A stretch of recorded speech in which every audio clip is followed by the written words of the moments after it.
Hello class, good morning. आज का topic है कंडीशनल प्रोबेबिलिटी। अभी तक हमने जो देखा, जैसे मैथमेटिकल प्रोबेबिलिटी देखा, हमने एम्पिरिकल प्रोबेबिलिटी देखा, वैसे ही एक प्रोबेबिलिटी होती है जिसको हम बोलते हैं कंडीशनल प्रोबेबिलिटी। अब इसके पहले जो प्रोबेबिलिटी हमने देखा था उसमें एक सैम्पल स्पेस होता था, उसके अंदर हम एक एक्सपेरिमेंट परफॉर्म करते थे और हमको एक आउटकम मिलता था।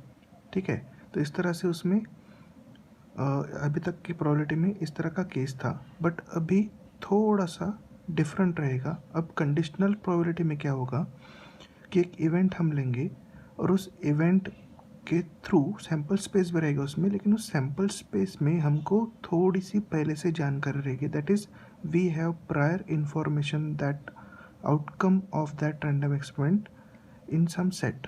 ठीक है, तो इस तरह से काम होने वाला है। तो इसी को हम लोग बोलने वाले रीअप्रेज्ड प्रोबेबिलिटी। ठीक है, तो कंडीशनल प्रोबेबिलिटी में हमको ऑलरेडी कुछ जानकारी, कुछ इन्फॉर्मेशन पहले से पता होगी, दैट इज़ प्रायर इन्फॉर्मेशन हमें रहने वाली है। तो उससे थोड़ा सा प्रोबेबिलिटी कहीं ना कहीं चेंज होगा, कहीं ना कहीं प्रोबेबिलिटी अफेक्ट होने वाली है। तो इसी प्रोबेबिलिटी को हम जानेंगे कंडीशनल प्रोबेबिलिटी के नाम से। चलो कंसिडर करते हैं, जैसे मान लो कि एक एक्सपेरिमेंट है।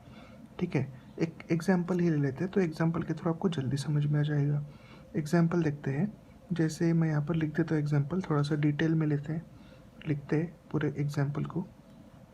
नोट्स मिल जाएंगे इसके कंडीशनल प्रोबेबिलिटी के। पहले हम एग्जाम्पल देख लेते हैं। एग्जाम्पल ले लेते हैं, latus consider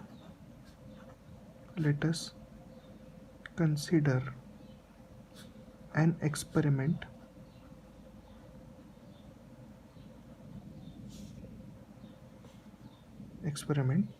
of drawing a card from a pack of cards। एक पैक ऑफ कार्ड में टोटल 52 कार्ड्स होते हैं, तो 52 कार्ड में से हम क्या करने वाले, कार्ड निकालने वाले, एक कार्ड निकालने वाले हैं। ठीक है, तो आगे में हम लिखते हैं then the probability of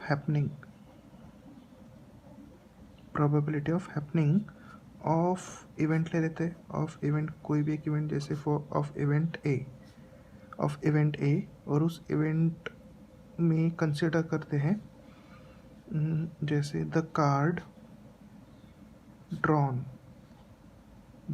drawn is king. ठीक है, हमने एक इवेंट लिया ए नाम का, हम एक एक्सपेरिमेंट ले रहे हैं, उसमें हम क्या करने वाले कि एक कार्ड ड्रॉ करने वाले हैं, और वो कार्ड होना चाहिए किंग। तो हमको एक बेसिक सी जानकारी है कि 52, या तो एक पैक ऑफ कार्ड में टोटल किंग होते हैं 4, और हमने इवेंट लिया है ए। तो अगर इसको हम देखते हैं तो given by probability of A, probability अगर इसकी हम निकालेंगे तो probability of A equals to, एक पैक ऑफ कार्ड में 52 कार्ड्स में किंग होते 4, तो 4 कार्ड हो गए king. The card drawn is king, तो 4 हो गए किंग, और ये किंग कितने में से निकलने, तो 52। ठीक है, तो ये हो गया हमारा फेवरेबल केसेस। 4 जो है हमारा फेवरेबल केसेस है, हमको क्या चाहिए, किंग चाहिए, तो 4 किंग फेवरेबल केसेस, और कितने में से, तो 52 कार्ड में से 4 किंग। ठीक है, इसको हम अगर और थोड़ा सा सिंप्लीफाई करते हैं तो 4 1 ज़ा 4 और 13 4 ज़ा 52, तो 1/13 इसका प्रोबेबिलिटी आने वाला है, बराबर। ठीक है, चलो अब थोड़ा सा इसके अंदर चेंज करते हैं, तो वही अभी तक जो हमने पढ़ा वही चीज़ है, थोड़ा सा मॉडिफाई करते हैं। चलो आगे बढ़ते हैं। Now suppose that a card is drawn and we have informed that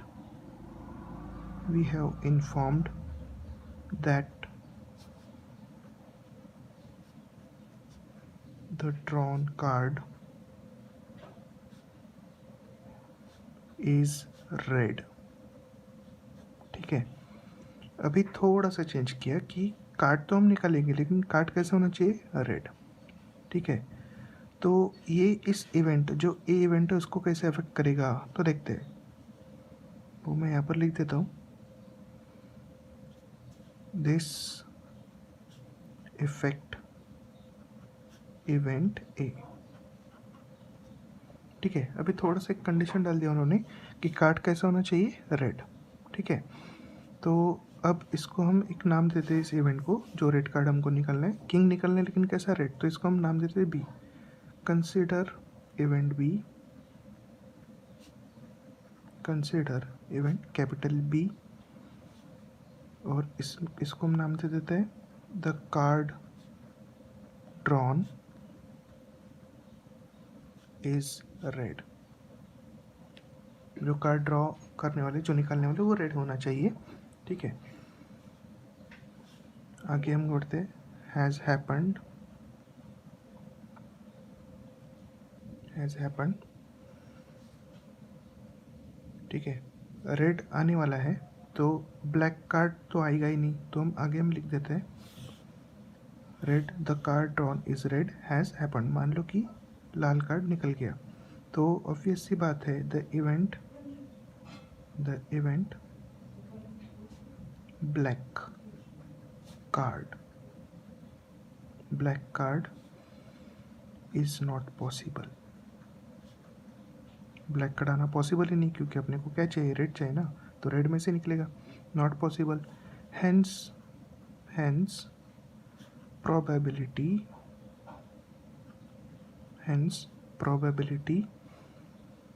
of the event A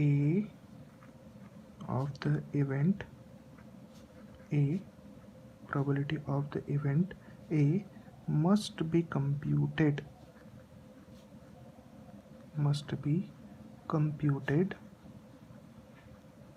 relative to the new sample space B. पहले सैम्पल स्पेस कितना था, 52, 52 में से 4 कार्ड निकालते, लेकिन वहाँ पर कंडीशन नहीं दिया था कि रेडी होना चाहिए कि ब्लैक होना चाहिए। बट अभी एक इवेंट भी हमने कंसिडर किया जिसमें कार्ड कैसा होना चाहिए, रेड होना चाहिए। तो रेड टोटल कार्ड कितने होंगे पैक ऑफ कार्ड में, तो कम हो जाएंगे अभी, तो 26 रेड और 26 ब्लैक। अभी हमको क्या चाहिए, सिर्फ रेड चाहिए ना। ठीक है, तो रेड कार्ड अगर हमको चाहिए तो हमारे जो सैम्पल पॉइंट्स है वो बन जाने वाले हैं 26 नॉट 52। ठीक है, तो इसको हम लिख लेते हैं sample space B which consist of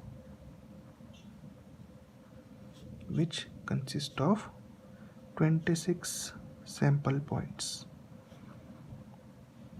ठीक है, सैम्पल पॉइंट्स, तो यहाँ पर मैं लिख देता हूँ सैम्पल पॉइंट मतलब रेड कार्ड्स। ठीक है, तो इसको हम कंसिडर करेंगे, that is n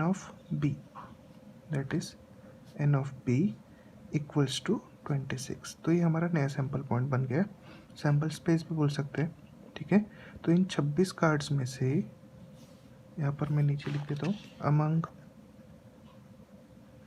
these 26 cards there are 2 red Kings.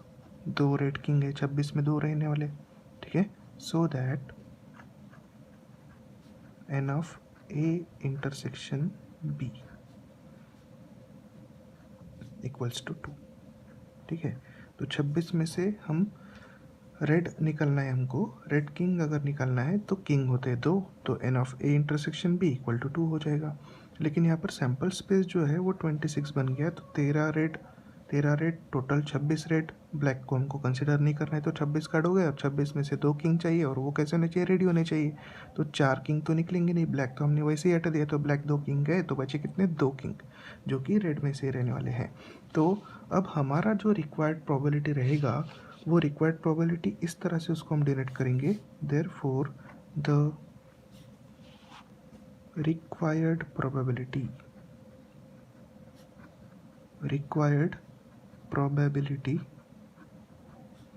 is given by नीचे लिख देते हैं P of A vertical slash देंगे बी। तो इसको हम पढ़ने वाले, देखो कंडीशनल प्रोबेबिलिटी में ये चीज़ बहुत ज़्यादा इंपॉर्टेंट है। इसको हम पढ़ने वाले हैं probability of A when B is already happen. ठीक है, ए प्रोबेबिलिटी ए की हमको तो चाहिए, लेकिन कब? जब बी ऑलरेडी हो चुका है, मतलब बी के बारे में हमको प्रायर इन्फॉर्मेशन है, या तो सैम्पल स्पेस के बारे में हमको इन्फॉर्मेशन है कि रिजल्ट किस में से आने वाला है। वही तो कंडीशनल प्रोबेबिलिटी था जिससे थोड़ा सा प्रोबेबिलिटी अफेक्ट होगा। ठीक है, तो अब इससे क्या होगा, probability of A when B already happened, इसको ऐसा पढ़ना है, ए स्लैश बी मत पढ़िएगा, probability of A when B is already happened, ऐसा इसको पढ़ना है। तो इसको हमेशा हम ऐसे कंसिडर करने वाले हैं एन ऑफ, मतलब ऊपर में जो हमको चाहिए तो किंग चाहिए, किंग कितने हैं? 2, और 2 किंग को हमने क्या रिप्रेजेंट किया? A intersection B, that is N of A intersection B. और नीचे आता है सैम्पल स्पेस, तो सैम्पल स्पेस हमारा इस बार 52 नहीं है, कितना है? 26। तो 26 को हमने क्या डिनोट किया? N of B. ठीक है, तो अभी मैथमेटिकल प्रोबेबिलिटी में क्या लेते थे हम? Number of favourable cases upon number of exhaustive cases, वही चीज़ है। बस यहाँ पर क्या हो गया कि जो दायरा था, जो रेंज था, वो कम हो गया, बिकॉज ऑफ हमको इन्फॉर्मेशन पता है कि अभी 52 में से नहीं लेना है, अभी 26 में से लेना है, और 26 को नहीं रेड है, और रेड में से ही किंग चाहिए। तो रेड जो कार्ड्स है वो टोटल है 26, जिसको हमने एन ऑफ बी से रिप्रेजेंट किया, और 2 किंग हमको चाहिए जिसको हमने ए इंटरसेक्शन बी से रिप्रेजेंट किया, that is N of A intersection B equal to 2। तो ये जो है ये हमारा कंडीशनल प्रोबेबिलिटी बन गया। तो इसको अगर हम सॉल्व करते हैं तो it is 2/26, that is 1/13। Probability उतना ही आने वाला है। ठीक है, उतना ही आने वाला है, कोई चेंज नहीं होगा क्योंकि कार्ड्स है। ठीक है, एक दूसरा एक्सपेरिमेंट कंसिडर करते हैं। चलो एक दूसरा एग्जांपल ले लेते हैं जिससे और आइडिया क्लियर हो जाएगा।